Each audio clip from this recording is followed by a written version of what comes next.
তাবাসসুম লিখেছেন, আসসালামু আলাইকুম। আসসালাম। অ্যাসাইলাম আপিলে থাকা অবস্থায় কি সুইচ করা যাবে? ৩ আগস্টের নিয়ম অনুযায়ী কি পরিবর্তন হয়েছে দয়া করে জানাবেন। এটা নিয়ে মানুষের মনে বেশ আমি দেখেছি একটু কনফিউশন আছে। ভালো হয়েছে এই প্রশ্নটা আপনি করেছেন। অনেক, অনেক ধন্যবাদ।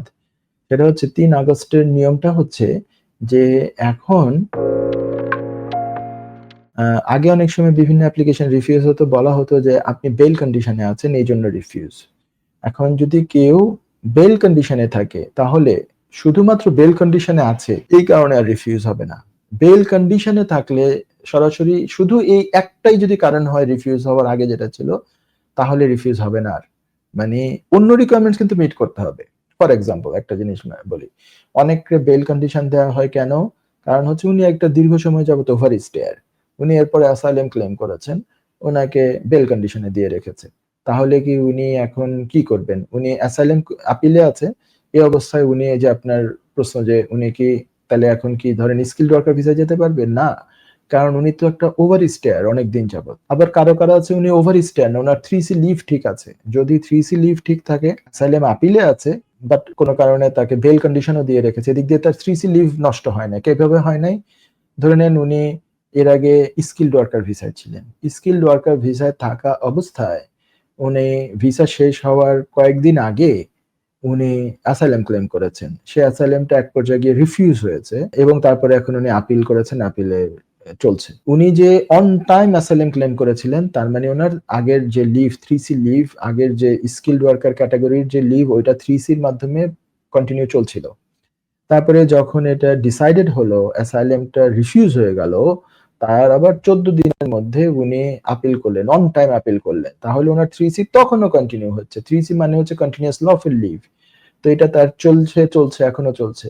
যখন তাকে রিফিউজ করেছিল না অ্যাসাইলাম ক্লেমটা, তখন কি করেছে, তাকে আবার বেল দিয়ে দিয়েছিল, কন্ডিশন যে তুমি রিপোর্টিং এ যাবে, আবার বলেছে কয়দিন পরে ডিজিটাল রিপোর্টিং এ যাবে। ফাইন। এই অবস্থায় এই ব্যক্তি যদি এখন আরেকটা ওয়ার্ক পারমিট পায়, কজ পায়, উনি যদি চায় উনি যেতে পারবে। বেইলে থাকার জন্য আর রিফিউজ হবে না। আগে কি ছিল যে বেইলে থাকলে রিফিউজ করে দাও, এইটার দিন শেষ, এটা আর হবে না।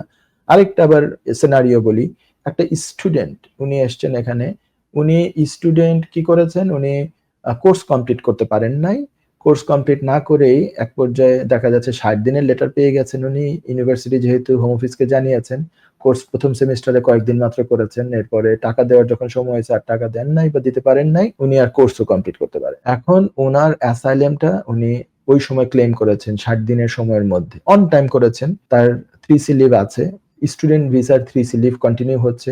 তাকে যখন উনি অন টাইম যেহেতু করেছেন, তার এআরসি কার্ডের মধ্যে লিখে দিয়েছিল ওয়ার্ক পারমিটেড স্টুডেন্ট, মানে স্টুডেন্টের রুল অনুযায়ী ওয়ার্ক পারমিটেড 20 আওয়ার্স কাজ করার ইউজুয়ালি তার সুযোগ আছে, সেটা উনি করতে চাচ্ছেন, মানে 3C তার কন্টিনিউ হচ্ছে অ্যাজ এ স্টুডেন্ট।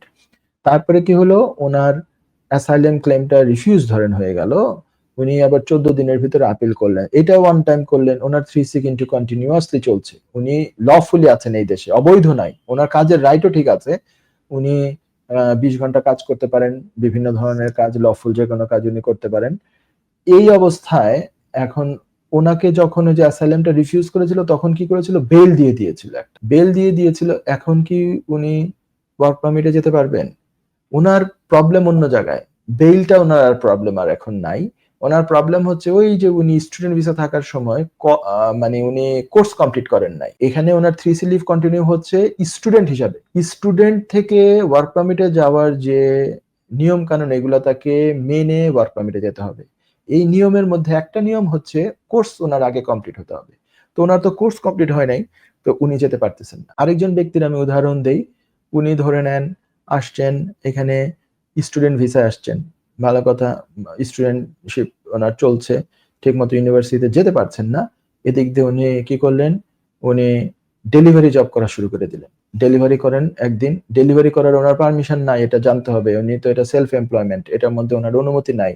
হঠাৎ করে রাস্তায় উনি পুলিশের কাছে ধরা পড়লেন, কোন একটা অকারেন্স হলো, পুলিশ আবার ইমিগ্রেশন অফিসারকে কল করলো, করে টোরে জানা গেল যে উনি অবৈধভাবে ডেলিভারি জব করতেছিলেন সাইকেল দিয়ে। তো ওনাকে থামিয়ে কি করলো, দেন এন্ড দেয়ার তার ভিসাটা কার্টেল করে দিল, দেন এন্ড দেয়ার, ওই সময় তার ভিসা শেষ, ওই মুহূর্তে কার্টেল করে দিল, ওনাকে বেল কন্ডিশনও দিয়ে দিল। কার্টেলও করলো, কয়েকদিন পরে উনি বাসায় পেলেন বেল কন্ডিশন, ইমেল টিমেল এগুলা পেলেন, মানে ওনার ভিসা কার্টেল হয়ে গেল। ইমিডিয়েটলি আফটার দ্যাট ওনার বেল কন্ডিশনও গ্রান্ট হয়ে গেল। উনি কি করলেন, এখন আর কি করবেন, দিক বিদিক জ্ঞান শূন্য, হঠাৎ করে উনি এখন অ্যাসাইলাম ক্লেম করলেন। কিন্তু উনি অ্যাসাইলামটা ক্লেম করলেন ওভার স্টেয়ার হয়ে। উনিও কিভাবে, কারণ ওনার তো ভিসা দেন এন্ড দেয়ার শেষ হয়ে গিয়েছিল, দেন এন্ড দেয়ার কার্টেল হয়ে গেছে, দেন এন্ড দেয়ার ভিসাকে মানে ক্যান্সেল করে দেওয়া হয়েছে। তো উনি অ্যাসাইলাম সিক করলে পরে করেছেন, 3 দিন হোক, 5 দিন হোক, 4 দিন হোক, পরে করেছেন। উনি অ্যাসাইলাম ক্লেম যখন করেছেন তখন উনি একজন ওভার স্টেয়ার। তারপরে উনি কি করলেন, অ্যাসাইলাম চলছে চলছে দীর্ঘ সময় চলছে, উনি 1 বছর পরে আবার এআরসি কার্ডে রাইট টু ওয়ার্ক আনলেন, ওই যে শুধু ওই ইয়াতে আপনার ওই শর্টেজ অকুপেশন লিস্টে কাজ করার অনুমতি। তারপরে এটা রিফিউজ হয়েছে, ওনার বেল চলছে। এখন উনি যদি বলেন যে আমার বেল থাকা অবস্থায় এখন আমি ওয়ার্ক পারমিট পেয়েছি, আপিলেও থাকতে পারেন অথবা অ্যাসাইলাম ক্লেমের অবস্থানে থাকতে পারেন, এখন আমি ওয়ার্ক পারমিট পাচ্ছি, আমি কি এখন যেতে পারবো না? উনি যেতে পারবেন না। কেন যেতে পারবেন না? উনি তো দীর্ঘ সময় যাবত একজন ওভার স্টেয়ার। উনি ওভার স্টে অ্যালাউড আছে আপ টু 14 দিন যদি গুড রিজন দেয়া যায়।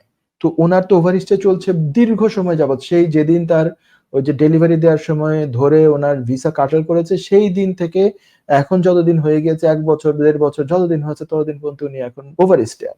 ওনার এখন বেল থাকুক, 3C থাকুক, 3C তো আর থাকার প্রশ্নই ওঠে না, বেল থাকুক আর ওনার কাজের রাইট যদি শর্টেজ অকুপেশন লিস্টে উনি আবার পায়ও, কিছুই আসে যায় না, উনি আর যেতে পারবেন না। মানে বেলের জন্য রিফিউজ হয়তো হবে না, সেটা ঠিক আছে, কিন্তু অন্য রিকোয়ারমেন্টস গুলো তো মিট করতে হবে। তো এই প্রশ্নটা এখন খুব অ্যাভেলেবল পাচ্ছি, অনেকেই নতুন করে ফোন করে যোগাযোগ করতেছেন বা অ্যাপয়েন্টমেন্ট নিয়ে আসতেছেন যে এখন তো চেঞ্জ হয়ে গেছে, এখন তো শুনছি যেতে পারবো, কি কি কি।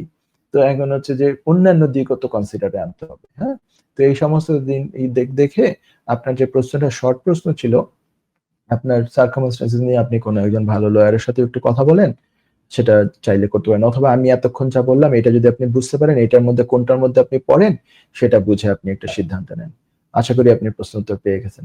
Thank you. খুব বেশি বড় হয়ে গেল আর প্রশ্নের উত্তরগুলো অনেক বড় বড় হয়ে গেছে।